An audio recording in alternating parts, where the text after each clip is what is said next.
I want to start this story with a moment I will never forget. A moment that still makes my chest tighten every time I think about it. It was late afternoon. The sky outside my window was a soft gray, like it couldn't decide whether to rain or stay dry. I was standing near the doorway, holding a cup of tea that had already gone cold.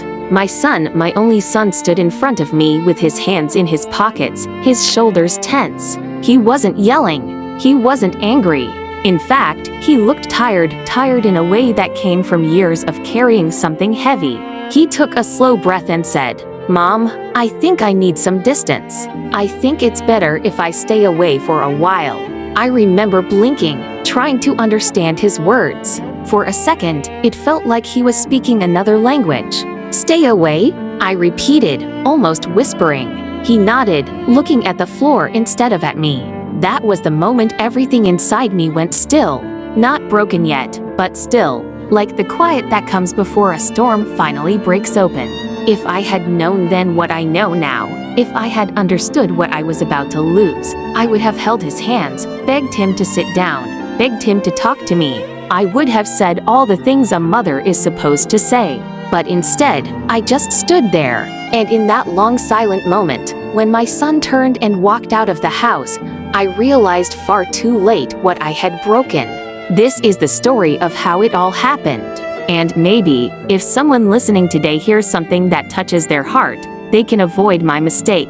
My name doesn't really matter. What matters is that I am a mother. And like many mothers, I used to believe that love alone was enough to keep a family close. I grew up in a simple home, nothing fancy, but we had warmth, or at least I thought we did. My own mother was strict, and sometimes I caught myself copying her ways without even realizing it. My son, Daniel, was everything to me.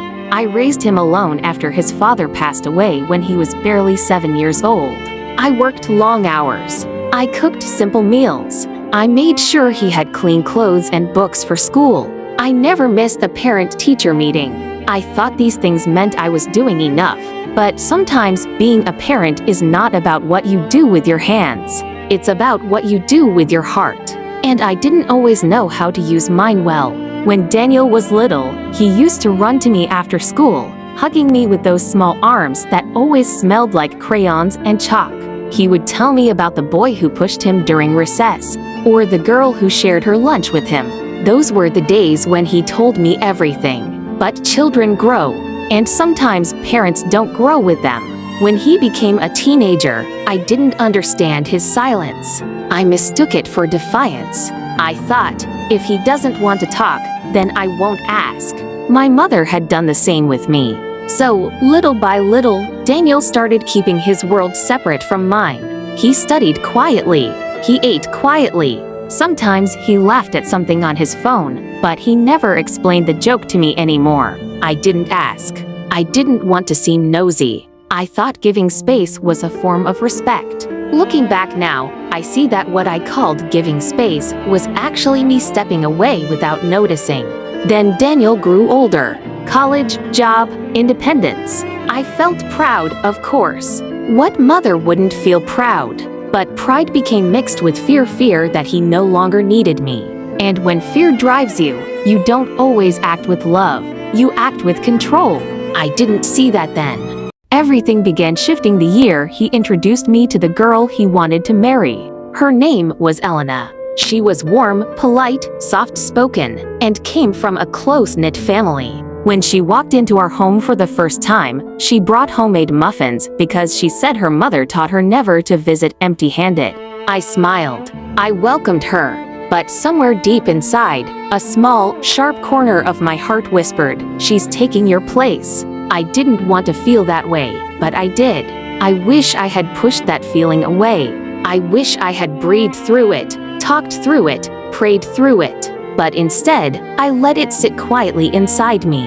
And quiet feelings, over time, become loud behaviors. I wasn't rude to her, not directly, but I became distant, short, cold in small ways. If she offered to help in the kitchen, I would say, "No, I can do it myself." If she complimented a recipe, I would reply, "It's nothing special." Just something I learned years ago. If she asked a question, I answered politely, but without warmth. Daniel saw it. He didn't speak about it, but he saw it. One evening, after they left, he stood in the kitchen while I washed the dishes. His voice was quiet, but it had weight. "Mom," he said, "did she do something wrong?" I remember pausing. "You know who?" he said softly. "Elena." I forced a laugh. "No, of course not." But he didn't look convinced. It got worse after the wedding. Not because of anything they did wrong, but because I didn't know how to step into this new phase of motherhood. I still saw Daniel as the boy who used to hand me his drawings with crooked hearts on them. But he wasn't that little boy anymore. He was a grown man with a wife, a home, a life that didn't revolve around me. Sometimes I felt like a guest in a place that used to belong to me. When he visited, he spent more time talking to her. When we all sat together, they had their inside jokes. When he told stories, he used words like we, not I. I felt left out, forgotten. Instead of speaking about my feelings gently like an adult, I became passive, then defensive, then critical in tiny, tiny ways that I didn't even notice. But children, no matter how grown they are, can sense when their mother is unhappy. Slowly, Daniel stopped visiting as often. The calls got shorter. Sometimes days passed without a message from him. I told myself, he's busy. But deep down, I knew the truth. He was drifting, and I wasn't pulling. The moment everything finally cracked open happened on a rainy evening. I remember the sound of the rain first, soft, steady, tapping against the window like someone knocking gently. I had made tea for myself, and for once, I wished the house had voices in it. I wished there was laughter, footsteps, the sound of drawers opening or cupboards closing. But the house felt like a museum, still and untouched. Then my phone rang. It was Daniel. "I'm coming over," he said. His voice sounded tired. When he arrived, he didn't sit down right away. He stood near the doorway, dripping rainwater onto the floor. His jacket was soaked, his hair plastered to his forehead. "Mom, we need to talk," he said. Those words alone can make any mother's heart tighten. He took a breath. "I don't feel at peace here anymore." I blinked. "What do you mean?" He rubbed his forehead. "Every time we visit, I can feel your distance, your coldness, your silence." "I'm not cold," I whispered, but even I didn't believe myself. He shook his head. "I've tried to ignore it, thinking maybe I was imagining it, but I can't keep pretending. Elena goes home and cries sometimes. She thinks you hate her." My stomach twisted. "I don't hate her," I said quietly. "Well," he replied, "she feels like you do." Silence filled the room like water flooding a floor. He continued, "Mom, I love you, but I can't live between two worlds. I can't keep trying to make everyone happy while watching the two most important women in my life distance themselves from each other." I wanted to say something, anything to defend myself, but the truth was sitting right there between us, heavy and undeniable. "That's why," he said, lowering his voice, "I think we need some space, some distance." "But we're family," I said. "We are," he agreed. "But love doesn't survive without effort. And it feels like you stopped trying." Those words broke something inside me. "I never stopped loving you," I said, tears rising. "I know," he whispered. "But sometimes love needs to be shown, not assumed." And then, with pain in his eyes, he said the words that will echo in my heart for the rest of my life. "I'm walking away for now. I need to protect my home, my marriage." He wasn't choosing her over me. He was choosing peace over pain, and I was the source of the pain. Then he left, quietly. No anger, just sadness. And when the door closed behind him, I finally realized what I had broken. The days after he left felt like walking through fog. I moved around the house slowly, touching things that didn't need touching, straightening the tablecloth, folding towels that were already folded, opening and closing drawers. The silence had weight. It felt like the house itself was grieving. I replayed every moment in my head, every conversation, every missed opportunity, every smile I didn't give, every warmth I withheld. I saw it all clearly, as if someone had cleaned a foggy mirror and forced me to look at my own reflection. It hit me then, my fear of losing him had pushed me into behavior that guaranteed exactly that.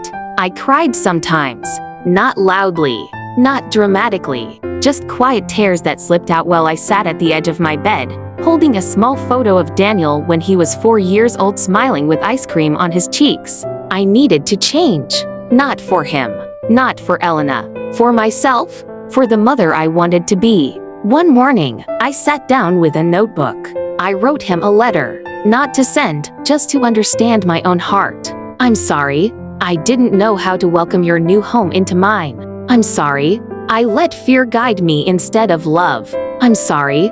I forgot that mothers don't lose sons to marriage, they gain daughters. Writing those words softened something inside me. I began paying attention to my habits. When someone complimented me, I tried to accept it instead of brushing it aside. When I felt lonely, I reached out to an old friend instead of closing off.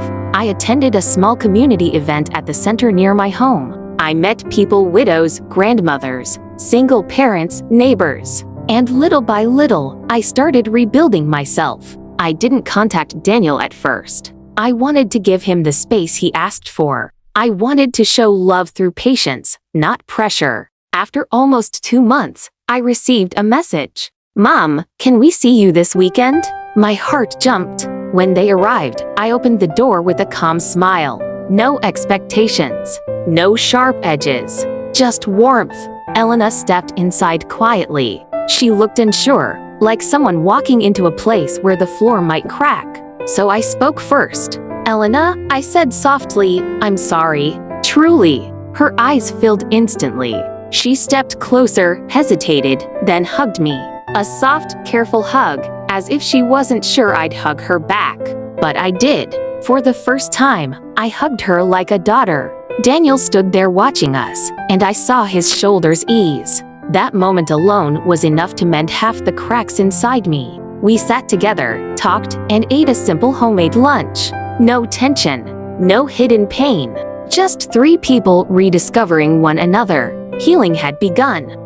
Now, months later, I often think about the day my son walked away. I used to replay it with pain. Now I replay it with understanding. Sometimes, losing something for a while helps you see its value clearly. Sometimes, distance isn't punishment, it's protection. Sometimes, love needs space to breathe. Daniel and I are close again, not in the same way as before, but in a better, healthier way. And Elena, she calls me Mom now. Every time she does, something soft blooms inside me. I learned something important through all this. You don't lose family by welcoming new people in. You lose family by closing your heart at the wrong time. I realized too late what I had broken, but thankfully not too late to heal it. And if you're listening to this story today, maybe it's not too late for you either. Be gentle with the people you love.